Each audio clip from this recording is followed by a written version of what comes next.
to Revere TV News. I'm Jessica Simpson, here to update you on what's going on in the city. Lieutenant Governor Karen Polito was in Revere last week to sign a community compact agreement with Mayor Dan Rizzo. This is an agreement to use the same tactics and plans on at least one initiative. By working with the Commonwealth and signing this agreement, Revere is more likely to receive grants or aid from the state. We have some footage from Polito's visit to Revere, so let's take a look to get a better understanding of what this community compact is all about. I want to thank you, Mr. Mayor, for taking on the task of joining our working group earlier this year to help us implement the governor's very first executive order around developing the community compact. It was through your input and your ideas and other mayors as well that we were able to form this program. And the program is solely focused on helping our communities across our Commonwealth achieve a higher and better level of service to the community that they are serving. And the best practices are best practices that are chosen by mayors and municipal officials across our Commonwealth. So at mass.gov/CCC, you can see the menu of options and opportunities available to the cities and towns relative to best practices. And what I also love about this program is that it's the community leadership that chooses what best practice they want to achieve in their community. It's not the state, choosing for you. It's not the state mandating that you do this. It's completely voluntary, and it's completely driven by community leaders like you, Mr. Mayor, and your council. So thank you for stepping up. You are the 8th community to sign a compact, and you have chosen 2 very appropriate best practices that really complement the work that you are already doing.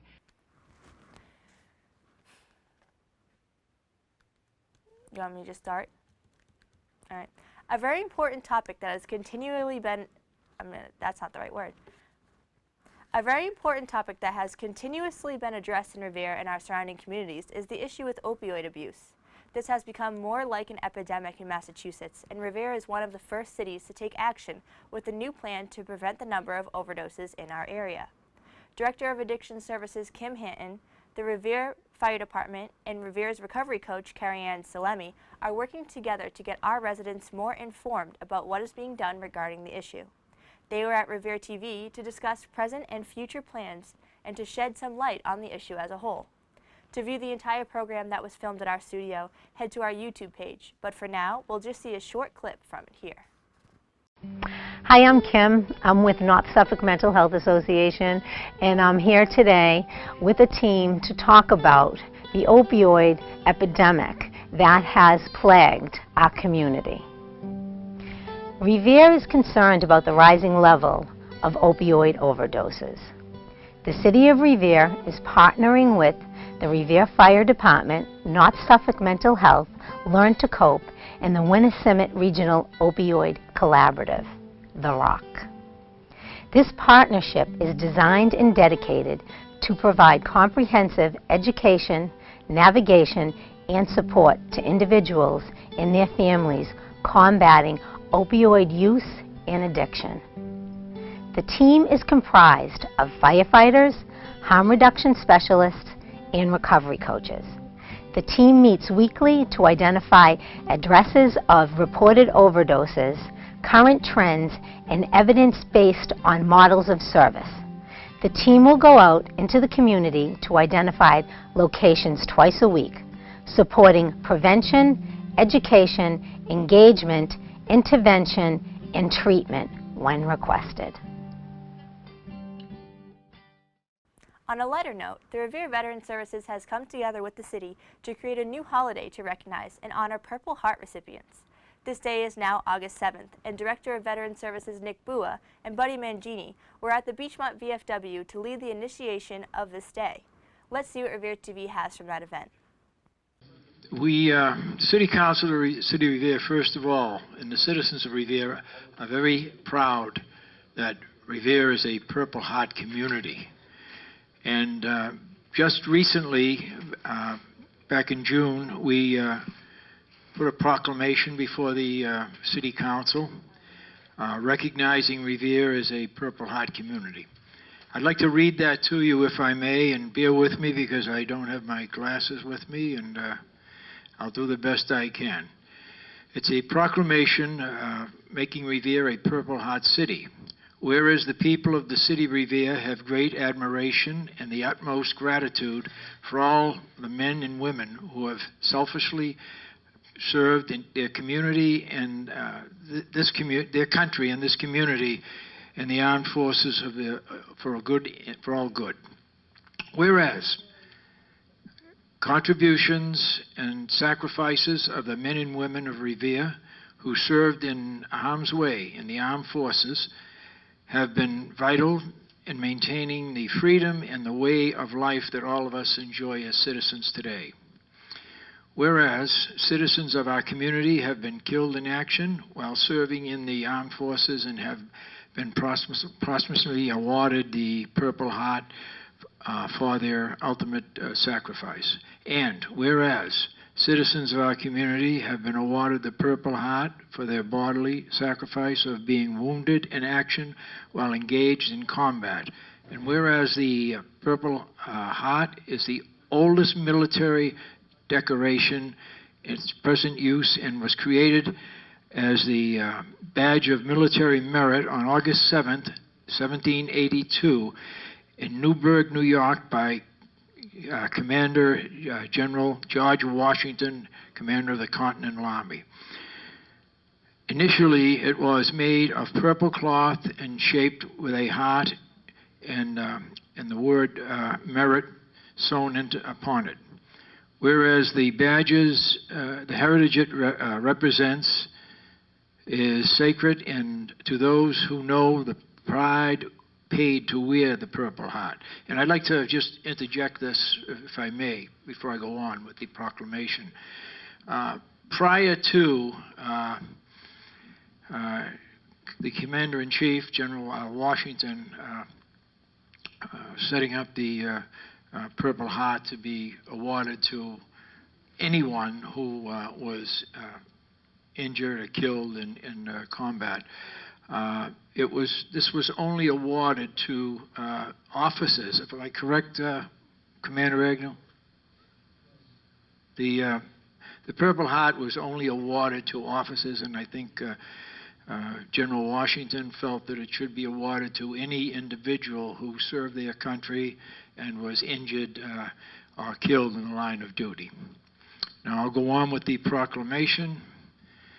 Whereas the Purple Heart is we did that, okay. Whereas the heritage it represents is sacred to those who know the pride paid to wear the Purple Heart. And whereas August 7th is nationally recognized as Purple Heart Appreciation Day. And now therefore be it proclaimed, we, the Revere City Council, on behalf of the city of Revere and its citizens, go on record to hereby proclaim Revere, Massachusetts a Purple Heart City, honoring the service and sacrifice of our nation's men in uniform and that were wounded or killed by enemy while serving to protect the freedoms enjoyed by all Americans today.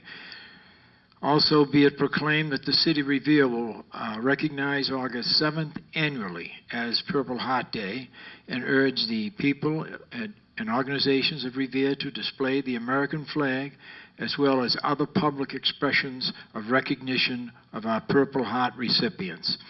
And this it was signed by Councilor Brian Arrigo, Councilor Arthur Granasso, who is to my right here, Councilor Steve Morabito, who is with us,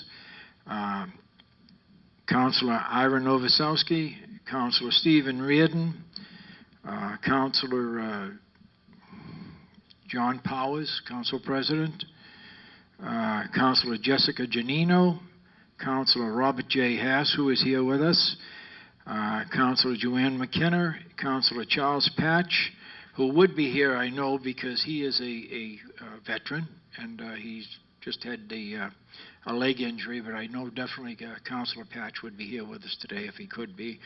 And also Councilor Anthony Zambuto, and it's signed also by Mayor Dan Rizzo, City Clerk Ashley Melnick, and City Council President John Powers. Thank you very much. The Plan Revere initiative is something that has been in the works since the plans for the casino fell to Everett. We now have a clearer view of the land in the city that is available for redevelopment. Revere has many things working in its favor, including our beach, T-stops, and close proximity to major highways in Boston. Since a lot of decision-making needs to go into this arising opportunity that can further push Revere into living up to its potential, many people need to have the opportunity to give input. The Plan Revere initiative officially entered its first stage last week. The Metropolitan Area Planning Council met with our Director of Economic Development, John Festa, to get things going. 3 representatives from the Planning Council will be working closely with Revere to assure that the plans make sense and are in the best interest of the community as a whole.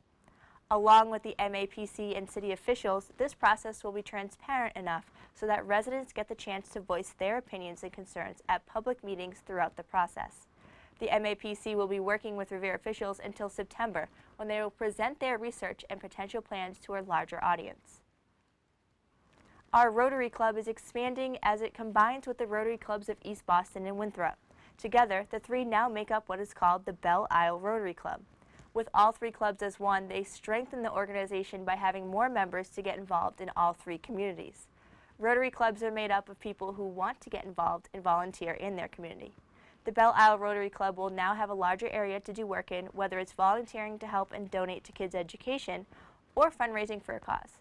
The Belle Isle Rotary Club now meets every Wednesday at noon at the Winthrop Arms on Grover's Ave in Winthrop. National Night Out was held in Revere last week as part of a nationwide public event night to promote neighborhood camaraderie and counteract violence. In our community, the city had a free public event in the fields in front of the Garfield School and the Susan B. Anthony and Whalen schools. Residents were welcome to enjoy barbecue, fun games, music, and novelty rides as other communities and cities and towns across the country did the same. It is important that neighbors come together to support the kids and stand up against violence, especially in our primarily residential neighborhoods. National Night Out is an annual event, so if you missed out this year, keep an eye out for it happening again next summer. The new Harry Delarusso Stadium on Park Ave is officially open to the public. The stadium houses Revere's football field, a state-of-the-art track complete with field event equipment, 2 tennis courts, and 2 basketball courts. This was a multi-million-dollar project that Revere residents have long awaited. You'll notice driving down Park Ave that construction barriers have been removed from the street and sidewalks, and the sidewalks are now accessible on both sides. This is also a part of the plans for the Hill Elementary School to be open at the start of the school year, which is approaching in the next few weeks. Take a look at the newly finished construction and feel free to enjoy Harry Delarusso Stadium as a new entity to the community. It is open to the public from 7 a.m. until dusk. The official grand opening will be held on Friday, September 11th, prior to the start of the Revere High School football's first home game. If you're interested in fresh produce and locally sourced items, Boston has officially opened its year-round public market on Congress Street. This market is a product of long-time initiative that came about during the late former Mayor Tom Menino's tenure. The market offers a variety of vendors from all over New England. They promise fresh food brought to you by local sources, which benefits both the consumers and the local businesses. It's open year-round, on Wednesday through Sunday from 8 a.m. to 8 p.m. So if you didn't know about it or haven't had the chance to check it out, it's just a T ride away. And while that's happening in Boston, don't forget that Revere has its own farmers market every Friday until October. It's now on the lawn of the American Legion Hall on Broadway from 2 to 6 p.m. This is another market with locally produced vendors. Revere TV actually made a promo for the event with the help of our 2 summer rec interns. So let's take a quick break, starting with a short video with more information about the Revere Farmers Market. Hi, my name is Andy, and I am here at the Revere Farmers Market where we have kicked off our season for the summer. We will be here every single Friday this summer from 2 until 6:30, so stop by and join us. We have a group of awesome vendors, lots of fruits and vegetables and healthy options, as well as some other great snacks and things that you can take home, all locally sourced. You can come with any sort of payment. We can accept credit and debit cards. We also match WIC and SNAP and senior dollars, which you can get throughout the community, and will be doubled here at our market. Thank you so much, and we hope to see you here. Hi, and welcome back to Revere TV News. The summer brings so many community events to Revere, but the one Revere TV gets most attention for is our coverage of the annual International Sand Sculpting Festival at Revere Beach. This year featured a duo category competition for the first time, which allowed for larger and sometimes more detailed sculptures. Along with the sculptors, a portion of the Revere Beach Boulevard gets blocked off from traffic to allow for rides, entertainment, vendors, and a row of food trucks. The event was a big success, ending with an award ceremony and fireworks display. If you missed our coverage of the Sand Sculpting Festival, we have a short recap of the winners to show you now. Duos, second place. For their sculpture, Alone Together, Together Alone. Hanukkah Supply and Suzanne Rissler. Second place, Collaborators. And Duos, Sculptor's Choice. For Salt of the Earth, Ilya Filmostev and David Deschormes. Sculptor's Choice, as voted by their peers. And Duos, People's Choice. For Dueling Banjos, Abe Waterman and Morgan Rudlove. The People's Choice.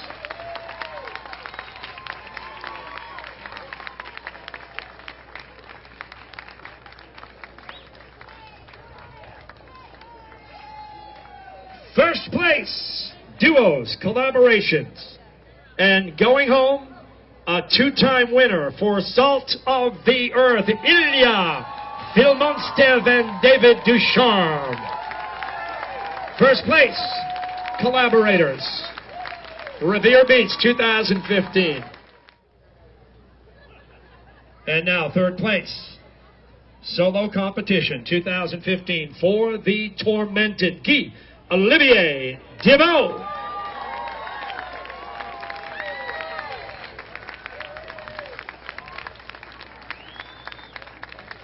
A lot of work goes into this. Solo competition, second place. The runner-up for This Is Not Alice in Wonderland, Enguerrand David. Second place.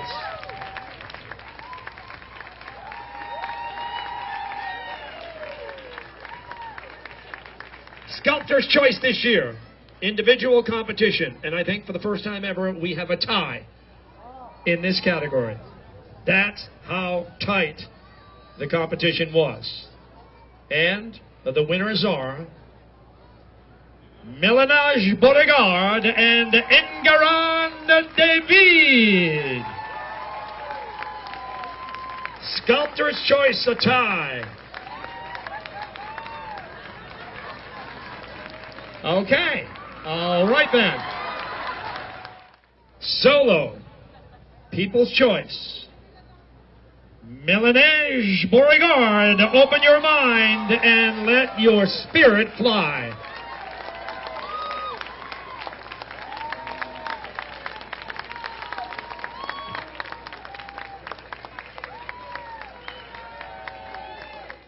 Ladies and gentlemen, the winner, first place solo competition, the Sand Sculpting Competition, Revere Beach 2015.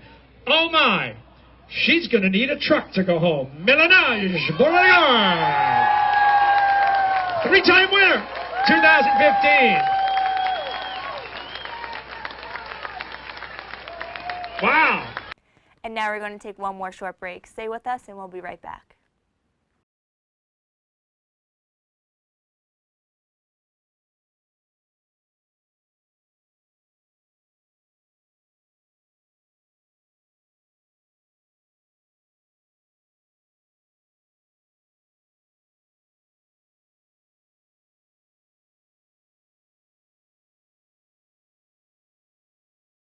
Hi, and welcome back to Revere TV News. Believe it or not, Revere is turning 100 this year, and we're going to celebrate. There will be a public celebration on the baseball fields in front of the Susan B. Anthony and Wayland schools this Saturday, August 15th at 6 p.m. If you're going, be sure to wear a white t-shirt because it's a color party. Anyone is welcome to go to the party and enjoy barbecue, music, and a dance party where you'll be splashed with color powder. This powder is completely safe and will not stain your skin, so don't worry about that. Just head down to the Wayland and enjoy celebrating Revere's 100th birthday. It's now election season in Revere, and all candidates are certified and ramping up their campaigns. Before the primary mayoral election, Revere TV will be live streaming an official debate on Wednesday, August 27th at 7 p.m. This will be available live on Revere TV City Channel 9 and our YouTube page as it happens in our studio. The debate is sponsored and mediated by the Revere Journal and Revere Youth in Action, featuring all candidates running for mayor. These candidates are current Mayor Dan Rizzo, current Councilor at Large Brian Arrigo, and Cheryl Whitridge. If you do not have television access during the live debate, Revere TV will be posting an online link to a live feed on our Facebook and Twitter page. We will also be playing the debate afterwards on City Channel 9 until the preliminary election. If you want access to more information about all of the candidates running for city election, head to Revere TV's YouTube page or stay tuned to City Channel 9. We have made our Revere TV studio available for all of the candidates to film a 5-minute statement to inform the public about their platform. We do this so the candidates have the chance to make their point of views known and so the public has a chance to really get to know who they could be voting for. If you'd like a more relaxed look at some of the candidates, you can tune in to a Revere TV show on Channel 8 called The Revere Veterans and Community. This is a program produced in partnership with the Revere Veterans Services, hosted by Morris Morris. Morris invited all city candidates in the present election to join him on a show to talk about themselves and their concerns for the city. The Revere Veterans and Community is a half-hour show that can be viewed on Channel 8 and on YouTube if you are interested in checking it out. And this summer, Revere TV had the pleasure of welcoming 2 interns placed at our studio as part of the new Revere Rec Summer Employment Program. Instead of only being placed at playgrounds around the city, kids in the program had the choice to work at a city business. Revere TV was one of them. We had Crystal and Olivia with us for 6 weeks, helping with productions and everyday needs at the studio. For their last project, the 2 girls produced a promo commercial to further inform the public about Revere TV. So let's take a look at what Crystal and Olivia produced for us now. Revere TV serves as your community source for public or nonprofit events in Revere. We provide programming on RTV Channel 8, Government Channel 9, and Educational Channel 22. Revere TV is located at 385 Broadway, Suite 203. That's the office building at the intersection of Central Ave and Broadway. Enter through the Citizens Bank doors and go up the stairs or the elevator to the 2nd floor. Revere TV's main purpose is to keep Revere and our surrounding communities involved in media production. We welcome all volunteers to sign up as community members, which means you are allowed access to all of our equipment and production tools. We have easy-to-use Panasonic cameras with all accessories to check out for free. You can check out GoPros for free. Editing software Adobe Premiere Pro is here to use for free, and we also have a fully functional TV studio. You can create your own shows to be aired on RTV Channel 8 or volunteer to help out other members with their productions. Community members are advised to take our free classes on Monday nights at 6:30. These vary from editing, studio use, and field camera use. Our staff is here till 9 p.m. to assist you with equipment and studio use as you need it. Again, everything at Revere TV is free. We are your community source, here to serve you in all your media needs. That's all we have for Revere TV News tonight. I'm Jessica Simpson. Thanks for watching.